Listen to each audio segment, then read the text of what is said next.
जय हिंद स्टूडेंट, उम्मीद करता हूं सभी स्वस्थ, मस्त, खुश और सुरक्षित होंगे। आज की वीडियो में हम जिस टॉपिक पे डिस्कस करेंगे वो है यूपी ट्रिपल एससी वीडियो री एग्जाम को लेके काफी चीजों में कंफ्यूजन है कि नॉर्मलाइजेशन होगा, शिफ्ट 1 के मार्क्स घट जाएंगे, शिफ्ट 1 से कम सिलेक्शन होगा, एटसेट्रा एटसेट्रा, ये सारे डाउट क्लियर करेंगे। इसके अलावा रिवाइज आंसर की में 10 क्वेश्चन 12 क्वेश्चन में बदलाव हो सकता है, इस पर भी हम डिस्कस करेंगे। इसके अलावा यूपी ट्रिपल एससी लेखपाल डीबी पर भी हम डिस्कस करेंगे कि काफी लोगों में कंफ्यूजन है क्या असिस्टेंट बोरिंग टेक्नीशियन का जो रिजल्ट आया जैसे उसका कट ऑफ भाग गया, क्या वैसे लेखपाल का भी कट ऑफ भाग जाएगा।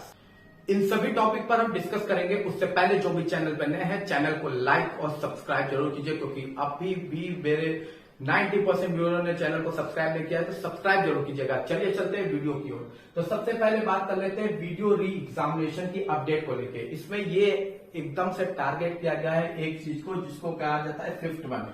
कहा गया कि शिफ्ट 1 में के बच्चों का काफी नुकसान होने वाला है, सबसे बेनिफिट शिफ्ट 2 या शिफ्ट 4 के बच्चों का होने वाला है। ठीक है, एक मतलब हो गया, मतलब जहां भी मौका मिल रहा है तो शिफ्ट 1 को टारगेट कर दिया जा रहा है। ऐसा नहीं है भैया कि शिफ्ट 1 से सिलेक्शन नहीं होगा, शिफ्ट 1 से अच्छा खासा सिलेक्शन होगा। देखिए नॉर्मलाइजेशन में इसमें कोई डाउट नहीं होता है कि जिस शिफ्ट का पेपर हार्ड होता है उस शिफ्ट में मार्क्स बढ़ते हैं, लेकिन ये मार्क्स कितने बढ़ते हैं ये दो चीज पर डिपेंड करता है। पहली चीज की जो उस पर्टिकुलर जो पूरा पेपर है 4 शिफ्ट में जो कंडक्ट हुआ है उसमें जो जीनियस स्टूडेंट्स हैं, ठीक है, जीनियस स्टूडेंट जो हैं वो कहाँ किस में बैठे हैं, ठीक है, जीनियस स्टूडेंट जो है वो किस में बैठे हैं, जो स्कोर हाई कर सकते हैं। अगर वो शिफ्ट 1 लाख इजी आया हो, लेकिन अगर वो शिफ्ट 2 पे बैठे होंगे ना, जैसे शिफ्ट 1 इजी आया है और वो शिफ्ट 2 पे बैठे होंगे, तो शिफ्ट 2 में जो बच्चे अभी सोच रहे हैं कि 8 से 10 क्वेश्चन हमारा बढ़ जाएगा नॉर्मलाइजेशन में, तो ये नहीं हो पाएगा। तब ये चला आएगा 2 से 3 क्वेश्चन पर,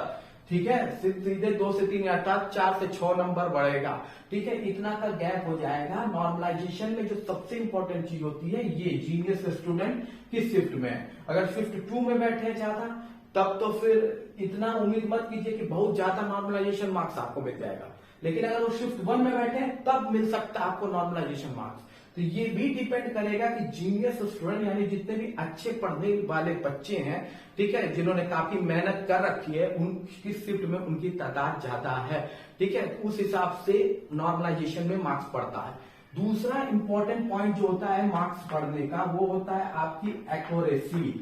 ठीक है, एक्यूरेसी मैं पहले भी ये बात बता चुका हूं। अगर आपने 80 क्वेश्चन किया, 50 आपको आ रहे थे, 30 आपने तुक्का लगा दिया, जिसमें से 3 सही हुआ और 27 गलत हो गया, तो फिर आपकी जो एक्यूरेसी है, मान लीजिए आप शिफ्ट 2 में है और शिफ्ट 2 में 8 मार्क्स बढ़ रहा है पर बच्चे का, तो आपका सिर्फ 1 या 1.5 मार्क्स बढ़ जाएगा। ठीक है, आप पूछेंगे भाई ऐसा क्यों हुआ, काफी लोग कमेंट में भी लिख के बताएंगे जब रिजल्ट आएगा कि मेरे शिफ्ट में तो 8 मार्क्स बढ़ा था, मेरा 1.5 ही बढ़ा है, घपला हुआ है, बेईमानी हुई है, कोर्ट जाना है, एक्सेट्रा एक्सेट्रा। तो वो इसीलिए बढ़ा है क्योंकि आपकी एक्यूरेसी सही नहीं थी। ठीक है, एक्यूरेसी अगर आपकी सही होती तो आपको पूरा मार्क्स मिलता है। ठीक है, अगर आपकी एक्यूरेसी 90+% होगी तो आपको 7 से 8 मार्क्स मिल सकते हैं, लेकिन आपकी एक्यूरेसी जितनी कम होगी उतने कम मार्क्स मिलेंगे। तो ये दो इंपॉर्टेंट चीज होते हैं जो नॉर्मलाइजेशन में आपका नंबर डिसाइड करते हैं कि आपका कितना बढ़ेगा। तो ऐसा नहीं है कि जो शिफ्ट 1 में बच्चे बैठे हैं तो वो उन्होंने गुनाह कर दिया, उन्होंने कोई गुनाह नहीं किया है, उनके भी सिलेक्शन होंगे, अच्छे खासे अमाउंट में होंगे। ठीक है, उनके साथ कोई भी नाइंसाफी नहीं होने वाली। ऐसा नहीं है कि शिफ्ट 2 वाला बड़ा पेपर टफ है तो बस अब हमारा ये ऐसे 10 नंबर बढ़ जाएगा, ऐसे 20 नंबर बढ़ जाएगा, ऐसा कुछ नहीं होने वाला। नंबर भी बढ़ता है नॉर्मलाइजेशन में, तो हार्ड जो नंबर बढ़ेगा वो बढ़ेगा आपके कि जीनियस स्टूडेंट कहाँ बैठे हुए हैं, एक्यूरेसी कितनी आपकी है, उस हिसाब से नंबर बढ़ेगा। ये नहीं कि आपकी शिफ्ट में 8 नंबर बढ़ा है या 10 नंबर बढ़ा है तो आपका भी 10 नंबर बढ़ सकता है। ये आपकी एक्यूरेसी पर डिपेंड करता है कि आप नंबर कितना बढ़ता है। दूसरा कि आपके शिफ्ट में कितने जीनियस स्टूडेंट बैठे हुए हैं जो उसको स्कोर को क्लोज तो नहीं लेके आ गए हैं, क्लोज लेके आ गए तब फिर 2 या 3 या 4 6 नंबर ऐसे बढ़ेगा। ठीक है, तो ऐसा नहीं है कि शिफ्ट 1 वालों को एकदम से नुकसान हो जाएगा और शिफ्ट 2 वालों की चांदी चांदी है, ऐसा नहीं है। हार्ड पेपर आने से नहीं है, दो चीज पर डिपेंड करता है। तीसरी चीज होती है वो सीक्रेट होती है, और वो तीसरी चीज है आपकी चीटर्स। जो चीटर्स नकलची जो भी कहिए, हालांकि बहुत ही अच्छा काम किया था एसटीएफ ने, इस बार काफी लोग को पकड़ा है, लेकिन देखिए बहुत से लोग अभी भी हैं जो वीडियो री एग्जामिनेशन में बचे हुए हैं। ठीक है, बच गए हैं वो जांच से। तो वो अगर रहते हैं जिस शिफ्ट में, शिफ्ट 1 में, शिफ्ट 2 में, शिफ्ट 3 में। भाई ये तो स्कोरर होंगे ना, ये तो अच्छे खासे स्कोरर होंगे। 110 नंबर, 5 नंबर ऐसे इन लोग का कम होता है टोटल में से, तो ये अच्छे खासे स्कोरर होते हैं। तो ये जिस शिफ्ट में ज्यादा हो जाएंगे उस शिफ्ट का पास बढ़ जाएगा। मान लीजिए शिफ्ट 1 की जगह शिफ्ट 2 में ही बैठ गए, ज्यादा चीटर शिफ्ट 2 में है, तब क्या होगा? तो ये ऐसा नहीं है कि शिफ्ट 1 का एकदम से नुकसान हो जाएगा। शिफ्ट 1 वाले बच्चे काफी परेशान हो गए हैं, तो ऐसा कुछ भी नहीं है कि आपको एकदम नुकसान झेलने पड़ने वाले हैं। हाँ, नंबर्स अप डाउन होंगे, इसमें कोई बात नहीं है, लेकिन ये डिपेंड करता है 2 चीज पर।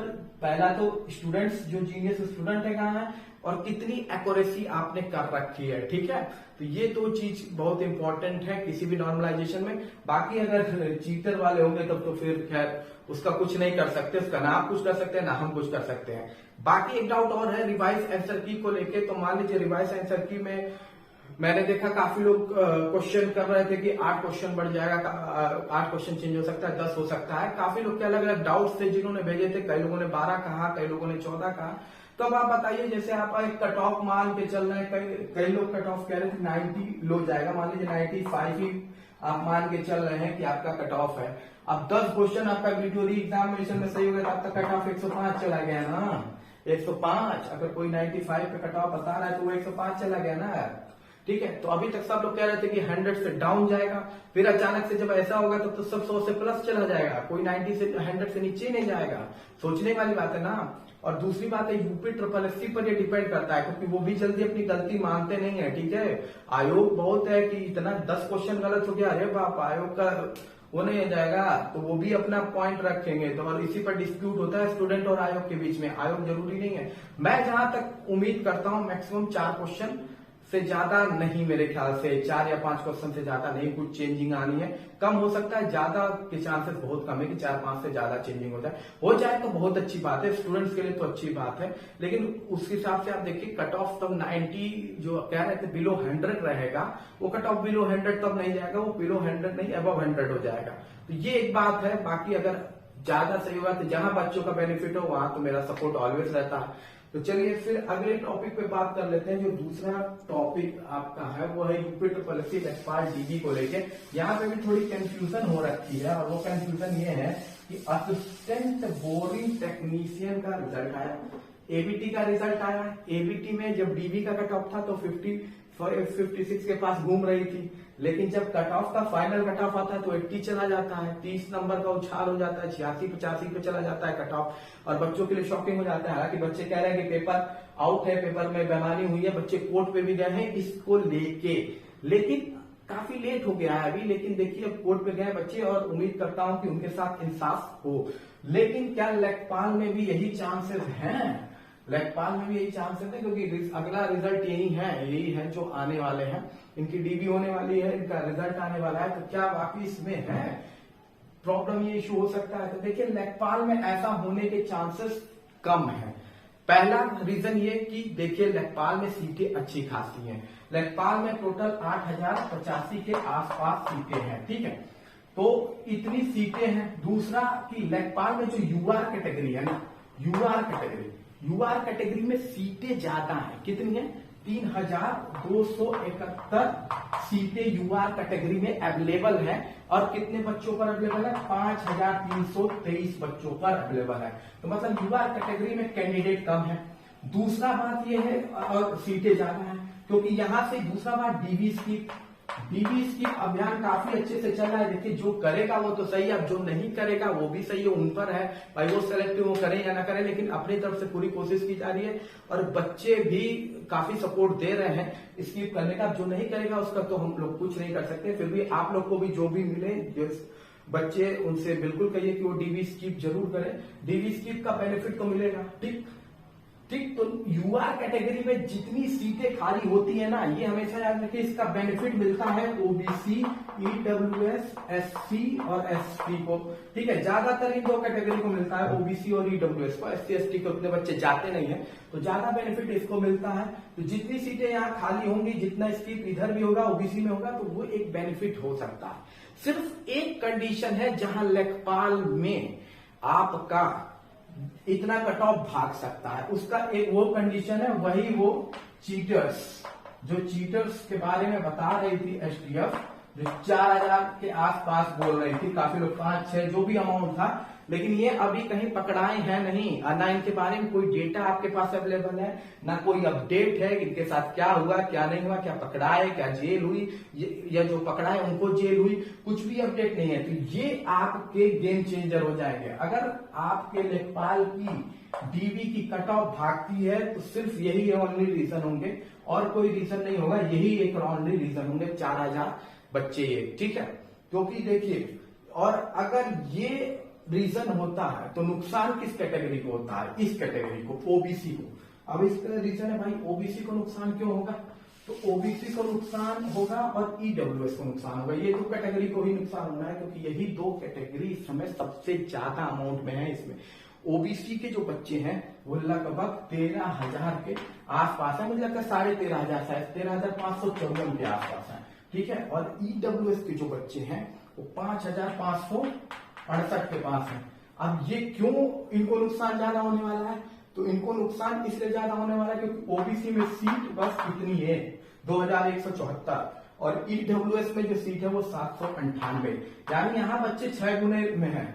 यहाँ जहाँ बच्चे 1.6 टाइम के हैं वहां पे बच्चे यहाँ 6.1 टाइम के हैं। देख लीजिए कितना अंतर है। एससी वालों की तो चांदी है इसमें। लेखपाल में जो एससी कैटेगरी में है वो एकदम खुश रहे, उनके लिए तो एकदम मस्त है, अच्छी खासी सीट है, कम बच्चे हैं, इजिली सिलेक्शन हो जाएगा। जो प्रॉब्लम है वो ओबीसी को है, ईडब्ल्यूएस को है, ठीक। और मान लीजिए कि इसमें से आप पीएच कैंडिडेट हटा दें, लगभग 4000 के पास पीएच कैंडिडेट है। ये तीसरी कैटेगरी है जो डिस्प्यूट में रहेगी क्योंकि इसका भी कट ऑफ आप एक्सेप्ट बता नहीं सकते क्योंकि जो +1 तक पाया है इसमें उसको सेलेक्ट कर लिया गया है, तो इसका कट ऑफ भी भागेगा, इसमें कोई नो डाउट नहीं है, ठीक है। पीएच कैंडिडेट का भी कट ऑफ काफी हाई जाएगा, कोई बता नहीं सकता कितना जाएगा क्योंकि यहाँ तो 1 पॉजिटिव नंबर पाए तब भी आप सेलेक्ट हैं। और यहाँ अगर नुकसान होगा अगर किसी कैटेगरी को तो ओबीसी ईडब्ल्यूएस का होगा, लेकिन ये नुकसान तब होगा जब वो चीटर वाला कॉन्सेप्ट आएगा, ठीक है। अगर वो चीटर वाला कॉन्सेप्ट नहीं आता है तो फिर तो कोई बात नहीं है, तो कट ऑफ कोई खास भागने वाला है नहीं। जो कट ऑफ बताया गया है, अगर लेखपाल में cut off assistant boarding technician की तरह भागता है तो उसका रीजन वही 4000 लोग होंगे जिनके बारे में एसटीएफ ने बोला भी था, ठीक है, जिनके बारे में एसटीएफ ने बोला भी था। और इनका जो कट ऑफ जा सकता है लेखपाल का, मैंने पहले भी बता रखा है, अभी भी बता दे रहा हूं, आप लोग ना डरिए मत, कोई इश्यू नहीं होने वाली है, होप के सब है। डीबी स्किप अच्छे खासे अमाउंट में हो रही है, काफी सपोर्ट भी मिल रहा है। तो अनरिजर्व कैटेगरी का जो कट ऑफ जा सकता है, मैं शुरू से बोलता आ रहा हूं, जब से ये आया हुआ है डीबी का तो मैं एक ही चीज बोला हूं कि अनरिजर्व 78.75 से 79 रहेंगे।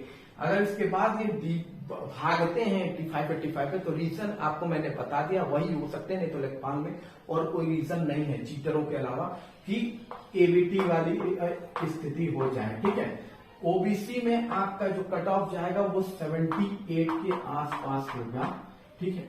ईडब्ल्यूएस में जो कट ऑफ जाएगा वो 78.50 के आसपास होगा, ठीक है। एससी में जो कट ऑफ जाएगा वो 75 के पास होगा, एकदम इनके लिए तो एकदम चांदी है। इनमें बच्चे कम है, देखिए 1990 सीट है, 2805 बच्चे, अगर डीबी स्किप कर दिए ना 2805 बच्चे में से भी 500 बच्चे, यहाँ तो लगभग इनकी चांदी है पूरे एग्जामिनेशन में एससी वालों की, ठीक है। एससी वालों की बहुत चांदी है, ठीक है। एसटी का जो कट ऑफ होगा, जो एसटी का वो शेड्यूल ट्राइब का वो 69.80 के आसपास जाएगा। और जो फीमेल कैटेगरी है, फीमेल कैटेगरी, तो इनका भी कट ऑफ अच्छा खासा जाएगा और ये होगा 76.75। अब क्वेश्चन ये है कि फीमेल कैटेगरी क्या होता है? ये हॉरिजेंटल रिजर्वेशन है, ये बात याद रखिए, हॉरिजेंटल है, मतलब अगर ओबीसी की फीमेल है तो ओबीसी का आपके पास कोटा भी होना चाहिए। अगर ओबीसी से फीमेल सीट चाहिए, क्योंकि फीमेल सीट जो होती है ना, ये केवल फीमेल सीट नहीं होती है, female UR, female OBC, female EWS, female SC, female ST, तो ये हॉरिजेंटल रिजर्वेशन है, मतलब वो हर कैटेगरी में थोड़ी थोड़ी फीमेल के लिए सीट बुक है, लेकिन उस कैटेगरी का आपको कैटेगरी सर्टिफिकेट भी होना अनिवार्य है, ठीक है। अगर नहीं रहेगा तो फिर आपको प्रॉब्लम ये नहीं है कि नहीं रहेगा तो हम को डीबी से निकाल दिया जाएगा, अगर नहीं है तो फिर आप यूआर में कंपटीशन करेंगे, उस पर्टिकुलर कैटेगरी में नहीं करेंगे। सिंपल सी बात इतनी ही होती है। बाकी किसी भी अपडेट के लिए चैनल को लाइक और सब्सक्राइब जरूर कीजिए और अपने point of view comment box में जरूर बताइए। मिलते हैं अगले वीडियो में। जय हिंद, जय